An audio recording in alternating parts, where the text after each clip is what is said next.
plaidoyer pour son courage, vraiment de parler, et pour dire que surtout le cancer, vu tôt, se guérit. Et c'est important, ce qu'elle a dit, son témoignage est très important pour que vous tous vous puissiez savoir qu'il faut se dépister tôt. Madame le ministre de la Jeunesse, des Sports et de la Culture, Madame Khady Ndiaye, Monsieur le secrétaire d'État à la Culture, Madame l'administratrice de la Place du Souvenir, Madame la présidente de l'AFNIC. Octobre Rose nous réunit encore aujourd'hui avec l'amicale des femmes, parce que je crois que ça fait plus de 7-8 ans que nous sommes ensemble, que nous cheminons ensemble.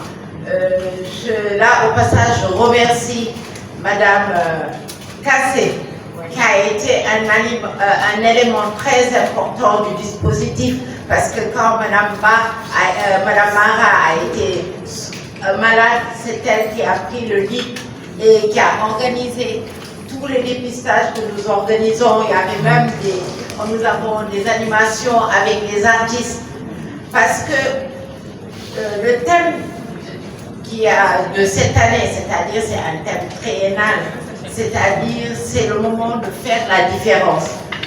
Et grâce à vous tous, nous sommes en train de faire la différence.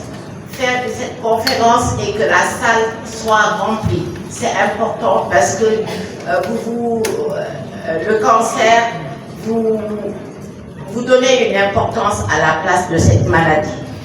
Le mois d'octobre, c'est un mois de sensibilisation sur le cancer du col. Et nous sommes tous concernés et nous voulons tous lever le tabou du cancer. Et les artistes qui sont dans cette salle nous ont accompagnés en faisant des sketchs, des séances que nous avons pour lever le tabou du cancer. Nous avons eu des chanteurs qui nous ont accompagnés pour sensibiliser les populations, parce qu'il ne faut pas avoir peur de cette maladie. Et la preuve vivante que ce cancer, vu tôt, se guérit, c'est pour ça qu'il faut se dépister. Et il faut connaître les facteurs de risque des cancers. Les cancers, le cancer du sein, les facteurs en général concernent tous les cancers, mais pour le cancer du sein, il y a des facteurs spécifiques. C'est-à-dire qu'il faut faire du sport. Nous avons l'honneur d'avoir le ministre des Sports, et nous avons tout le temps, nous commençons toujours la campagne Octobre Rose par une journée de randonnée pour montrer à la population que le sport occupe une place importante dans la prévention du cancer. Donc il faut faire 30 minutes d'activité sportive par jour, c'est important. Il faut manger sainement. Manger sainement, nous, Sénégalais, actuellement, nous avons changé nos méthodes d'alimentation. On mange trop gras, trop salé. Il faut éviter de manger trop cela. Il faut manger des légumes, des fruits et légumes, des fruits et légumes de saison qui existent au Sénégal.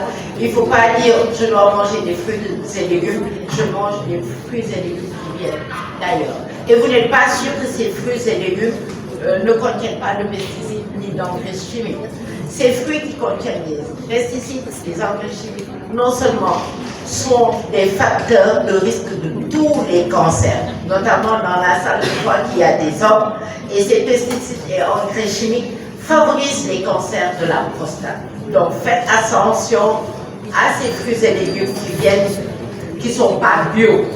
Donc privilégiez nos fruits locaux. Heureusement que nos agricultures n'utilisent pas beaucoup de pesticides pour les fruits de saison, il faut en manger. La viande, manger une fois de la viande rouge par semaine. La meilleure viande rouge, c'est la viande de chèvre, mais sinon, il faut privilégier les volailles. C'est important, éviter l'alcool, éviter le tabac, parce que l'alcool et le tabac sont responsables de 30% de la survenue de tous les cancers. Vous voyez, pour le cancer du col, on a trouvé des débris de nicotine sur les cellules cancéreuses du col utérin. Donc, il faut éviter l'alcool. Il y a beaucoup de femmes qui fument. On veut faire comme les hommes, on boit pour s'affirmer, mais ce n'est pas un signe d'affirmation. Il faut éviter tout cela. Et les femmes qui sont là, qui ont des époux qui fument, doivent leur dire de sortir de la chambre et fumer dans la cour. Parce qu'il y a beaucoup plus de fumeurs passifs qui font beaucoup plus de cancer que les fumeurs actifs. Donc, il faudrait éviter cela.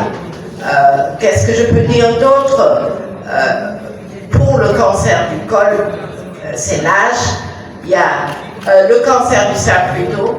C'est d'abord la femme qui est touchée dans 99% des cas, mais dans 1% des cas, ça survient chez l'homme. Et cet homme qui aura un cancer du sein va recevoir le même traitement que le cancer de la femme. Il y a l'hérédité, c'est important. Les femmes qui ont issues d'une famille à cancer, il faut faire très attention. Pour ces cas-là, il faut se surveiller. C'est important d'avoir une consultation annuelle par an pour quand une fille a ses règles avant 12 ans, c'est un facteur prédisposant. Les femmes qui ont la ménopause tardive, c'est un facteur prédisposant. L'obésité est un facteur prédisposant du cancer du sein. Il faut faire très attention parce que l'obésité entraîne une hyperproduction d'œstrogènes qui ont les mêmes soucis que la puberté précoce et la ménopause tardive.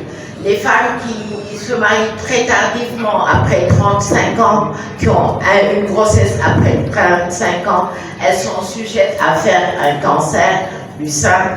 Et les femmes qui n'allaitent pas, c'est un facteur favorisant. L'allaitement protège contre les cancers du sein, comme le dit les religions, parce qu'il faut allaiter pendant 20 mois minimum son enfant. Et quand les femmes sont en activité professionnelle, je leur demande d'acheter un tire-lait, de tirer les seins et de laisser les biberons avec le lait naturel à la nounou pour qu'on donne à l'enfant ce lait maternel. Ça protège la femme, ça protège l'enfant. Il y a d'autres facteurs, ces facteurs endogènes, on n'y peut pas faire grand-chose. Ces personnes qui ont ces facteurs endogènes doivent se surveiller annuellement. Elles doivent avoir une surveillance rapprochée avec un médecin de famille. Donc, il y a des facteurs où on peut faire quelque chose. C'est important de connaître ces facteurs-là. C'est nous qui sommes à l'origine. Donc, cette mauvaise alimentation, l'alcool, le tabac, le traitement hormonal substitutif, c'est prouvé. Toutes les femmes qui avaient la ménopause, qui ont des désagréments de la ménopause, chez qui nous avions prescrit ces traitements, ont eu un cancer. C'est pour ça que ce traitement hormonal substitutif est annulé. Donc, il faut prendre des méthodes naturelles, des traitements naturels, les soja et autres. C'est important. Faire l'auto-examen des seins, je ne vais pas être longue parce que comme je n'ai rien préparé, c'est le moment de faire une sensibilisation, de faire la mammographie tous les 2 ans à partir de 40 ans, faire l'auto-examen des seins chaque mois, parce que la femme qui connaît son sein peut connaître une anomalie qui survient sur son sein.